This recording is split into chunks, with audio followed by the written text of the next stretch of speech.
Bonjour à tous et à toutes, on se retrouve pour une nouvelle vidéo sur la chaîne Planète Finance. Donc dans cette vidéo, on va analyser l'action Volkswagen. Donc je vous ai mis un premier graphique pour vous donner une idée un peu où on voit tous les constructeurs automobiles mondiaux. Donc vous avez notamment Stellantis, vous avez Hyundai, vous avez General Motors, vous avez Renault, etc. Et vous avez également, bien sûr, le groupe Volkswagen, donc vous allez le trouver en haut à droite. Donc on voit que ça regroupe notamment Volkswagen, Bugatti, Lamborghini, Audi, Skoda, Seat, enfin vous avez tout dessus. Le groupe Porsche qui est rattaché, même s'il y a une action connexe pour Porsche. Mais voilà, premier petit graphique pour vous aider à rattacher quelle marque de véhicule appartient à tel groupe. Ensuite, ce qu'on va aborder pour l'action Volkswagen, c'est notamment son endettement. Il faut savoir que l'entreprise Volkswagen, enfin le groupe Volkswagen, est tout simplement le groupe le plus endetté au monde. Il a cette distinction et comme vous le savez, qui dit endettement dit emprunt d'argent pour rembourser sa dette, et qui dit emprunt d'argent dit taux d'emprunt. Et quand on a des taux d'emprunt qui sont élevés, le remboursement de cette dette est plus difficile à rembourser, comme pour les États. Quand vous empruntez plus cher sur les marchés ou auprès des banques, etc., forcément, vous allez grever votre bilan. Et malgré des bonnes ventes, le groupe Volkswagen fait face à une dette qui est tout simplement énorme, hein. On est passé en des années 2000-2010 où on était sous les 100 milliards.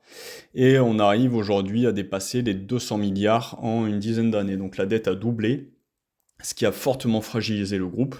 Tout ça en plus de ce qu'il y a eu notamment aux États-Unis ou dans le monde tout simplement sur le Volkswagen Gate, où ils n'avaient pas respecté les limites fixées pour la pollution, donc avec des résultats qui ont été truqués, ce qui a fait un véritable scandale où il y a eu des actions en justice menées contre le groupe. Et vous avez également la part des véhicules électriques, le virage de l'électrique qui a été plutôt mal négocié par le groupe et qui va peser dans sa croissance future et qui commence déjà à peser dans sa croissance. Mais ça, on va le voir après. Dans une autre diapositive, je vous ai mis tout simplement comment étaient réparties les ventes en fonction des différents groupes. Donc vous avez, par exemple, vous voyez en premier c'est Toyota, vous voyez qu'aux États-Unis et en Asie, il y a un gros pourcentage. Et concernant le groupe Volkswagen, ce qui nous intéresse un peu plus, vous voyez qu'il y a son gros pourcentage qui est fait au niveau de l'Europe, 33%, et vous avez également la Chine qui est à 45%. Et en plus, on a les véhicules électriques chinois qui commencent à prendre de plus en plus d'ampleur, et l'Europe qui veut justement taxer ces véhicules chinois. Donc est-ce qu'il va pas y avoir une guéguerre au niveau du commerce mondial qui va encore plus handicaper le groupe Volkswagen? Donc ça, c'est quelque chose d'important à prendre en compte au niveau de l'analyse fondamentale. On est dans un contexte au niveau de Volkswagen qui n'est vraiment pas bon, que ce soit par rapport au virage électrique, par rapport au Volkswagen Gate, et par rapport du coup à son endettement qui est maximal pour une société. Ensuite, vous avez je vous ai dégoté un autre graphique où vous voyez concrètement donc les pays, les marques les plus recherchées par pays concernant les véhicules électriques. Donc vous voyez qu'il y a pas mal de Tesla, hein, que ce soit au Mexique, États-Unis, en Inde, ce genre de choses. Et si vous cherchez le groupe Volkswagen, la couleur elle est en bas à droite. Et vous verrez que il y en a un peu en Afrique et encore, mais c'est vraiment un groupe qui va être très minoritaire au niveau de la part de l'électrique. Et vous voyez en haut à droite, top 3 most popular EV, donc ces véhicules électriques models worldwide. Donc là, vous voyez que Tesla, Lexus et Kia, ça caracole en tête au niveau du classement mondial. Et pour un géant comme Volkswagen, de ne pas être dans ce classement, c'est quelque chose de très préoccupant pour l'avenir. Alors on est pour ou contre les véhicules électriques, hein. Est-ce que c'est bon pour l'écologie? Est-ce que c'est de la bêtise pure avec les batteries qui sont polluantes qu'on ne sait pas retraiter? Ça, c'est un autre débat, hein. On peut en débattre dans les commentaires d'ailleurs. Mais au niveau de l'argent qui est fait grâce aux véhicules électriques. C'est quand même quelque chose d'important pour un mastodonte de l'automobile de se présenter, de présenter des modèles et d'être en pole position, si j'ose dire, dans ce groupe, dans ce classement des véhicules électriques. Et le fait de ne pas y retrouver Volkswagen, voilà, ça pose question d'un point de vue fondamental. Et le dernier graphe que je vous ai mis, c'est les véhicules électriques. Et c'est ceux qui sont produits aux États-Unis. Donc vous voyez forcément le classement a explosé par Tesla, hein, forcément, hein, qui est une marque américaine, qui produit aux États-Unis, qui a une assise, on va dire, sur ce thème très forte. Ensuite, on a Toyota, Stellantis, et vous voyez que Volkswagen, eh ben, il est quand même que quatrième. Donc c'est un groupe qui n'est vraiment pas en pole position par rapport à ça, même aux États-Unis. Donc là, ça va être quelque chose pour eux à travailler, et si j'ose dire, de façon assez urgente. Donc ensuite, maintenant que je vous ai dit ça au niveau de l'évolution, eh ben on va essayer tout simplement de passer à l'analyse technique. Donc vous voyez, ça c'est le graphe de Volkswagen, donc qui est coté sur la bourse allemande, hein. Le graphique de Volkswagen, donc on voit que le cours est autour des 88, 87 euros, qu'on a récemment cassé un support à 91 euros, que nous sommes sous les moyennes mobiles, et que pour l'instant, eh ben, c'est pas joli joli. Vous voyez qu'on a eu une petite divergence, mais qui n'a pas été bien loin, hein, si on est sur un cycle hop, au niveau court terme. Et bah tout simplement, hop, on est comme ça, mais vous voyez que la divergence, elle n'a pas été plus loin que une prise de 8 euros sur l'action, et qu'on est tout de suite redescendu. Donc ça montre une certaine fragilité au niveau de l'action. Là, on a également des résistances obliques qui sont mises en place sur du court terme. Donc on en a plusieurs, hein, qui sont positionnés. On peut positionner la première comme ça. On peut également en positionner une seconde à ce niveau-là. Donc vous voyez que au niveau court terme, on est dans une situation assez dégradée. Si on prend un peu de recul et qu'on se positionne au niveau long terme, donc on va passer en mensuel, donc vous voyez que l'action, bon, elle est cotée depuis un moment, hein, c'est un groupe quand même qui a de l'ancienneté, qui a une certaine solidité. Sur du long terme, on est quand même dans des conditions assez dégradées. Parce que là, si on trace quelque chose comme ceci, dans un support extrêmement long terme, et ben, ce mois-ci, on démarre comme si on avait cassé le support. Et pour moi, ça c'est quelque chose qui est assez significatif, hein. On a le RSI sous les 50, hein.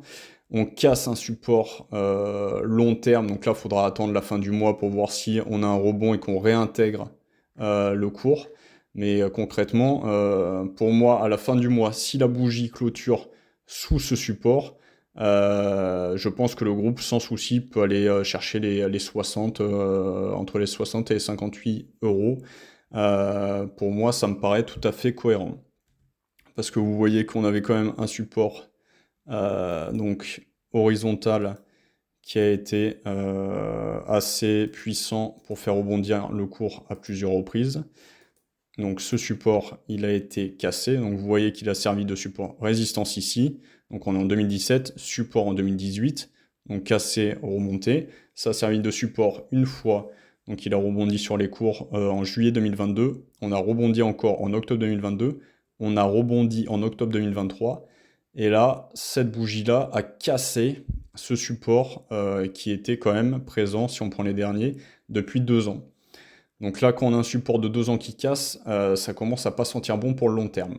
On est en plus en dessous des moyennes mobiles, comme je vous l'ai dit, plus cette cassure, et là, on fait une ouverture pour le mois de novembre qui commence sous un support oblique, plus sous le support horizontal. Alors certes, la baisse va peut-être pas être violente vu qu'on est à touche-touche avec les bandes de Bollinger ou de Bollinger, mais pour moi, c'est une situation vraiment dégradée. Donc concrètement, vu le contexte actuel sur Volkswagen et vu l'analyse graphique, Je me positionnerai pas sur Volkswagen en ce moment, même pas du tout. Là, vous pouvez tracer quelque chose comme ça, donc qui va faire office de résistance oblique. Ça, on peut le supprimer. Donc le support, celui-là a été cassé. Donc celui-là a été validé au niveau de la cassure, on peut le supprimer. Donc vous voyez qu'on a plutôt quelque chose qui est dans ce style-là.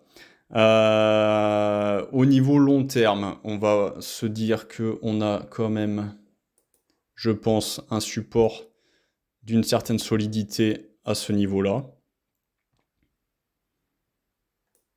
Donc à ce niveau-là, qui a été une résistance majeure ici, qui a servi de support, zone de support en 2016, qui a servi de zone de support en 2020. Donc je pense concrètement que le cours ici peut bouger un peu, peut-être faire une petite remontée, mais je pense qu'on peut aller atteindre les 67 € sans souci au niveau du groupe. Donc moi, ce que je ferais si vous souhaitez vous positionner sur l'action, je ne prendrai pas position maintenant, j'attendrai, je pense, de voir ce que va faire l'action, et je pense que vous pouvez la toucher sans grande difficulté, certainement autour des 60-68. Elle peut peut-être faire des mèches comme on a vu un peu plus bas, sur les 57, 57, allez 50, on va être sur les 57. Ça me paraîtrait un prix plutôt cohérent à ce niveau-là. Après, il va falloir regarder très concrètement, pardon, si le groupe a les capacités de purger aussi sa dette. Vous pouvez également tracer quelque chose comme ça à plus court terme, mais vous voyez que, hop, celui-là, si on considère que la bougie clôture en dessous, ça vous laisse peut-être une première phase sur les 78, voire sur les 66. Et encore une fois, peut-être une mèche potentielle sur les 56 €. Donc là, ça ferait quand même une baisse par rapport au cours sur lequel on se trouve. Vous perdez 33% quand même. Donc si vous souhaitez entrer sur ce groupe, bien que je pense qu'il y ait des choses plus intéressantes à faire au niveau des constructeurs automobiles, je me positionnerai à titre personnel pas de suite, j'attendrai de voir au niveau de la fin de ce mois et de la construction dans cette zone des 68 €, et surtout de voir s'il y a le dépassement de cette oblique qui fait office de résistance. Donc voilà. Bah, pour résumer, pas mal d'incertitudes concernant Volkswagen, une dette énorme, un virage électrique qui n'a pas l'air d'être pris correctement pour le moment, le Volkswagen Gate qui se fait encore ressentir, et malgré que ça soit un mastodonte avec beaucoup de marques, avec des ventes qui sont très correctes, moi, au niveau de l'analyse fondamentale et technique, je ne prendrai pas position pour le moment, j'attendrai, comme je vous l'ai dit, la zone plus des 68 €, voire des 58-57 € si on y retourne. Voilà, c'était petite analyse au niveau de Volkswagen, parce que je suis tombé sur un article où ça disait que c'était l'entreprise la plus endettée du monde, et je me suis intéressé à la société pour voir également ce que je pouvais vous dire par rapport à ça, et s'il y avait des abonnés ou des personnes qui regardent qui pouvaient être intéressés. Voilà, n'hésitez pas à me dire dans les commentaires ce que vous en pensez. Si l'analyse vous a plu, n'hésitez pas à liker, à vous abonner, ça me fait énormément plaisir. Je vois qu'on monte petit à petit au niveau des abonnés. Donc ça me motive pour continuer, vous apporter du contenu et faire des recherches. Prenez soin de vous et je vous dis à une prochaine vidéo. Ciao!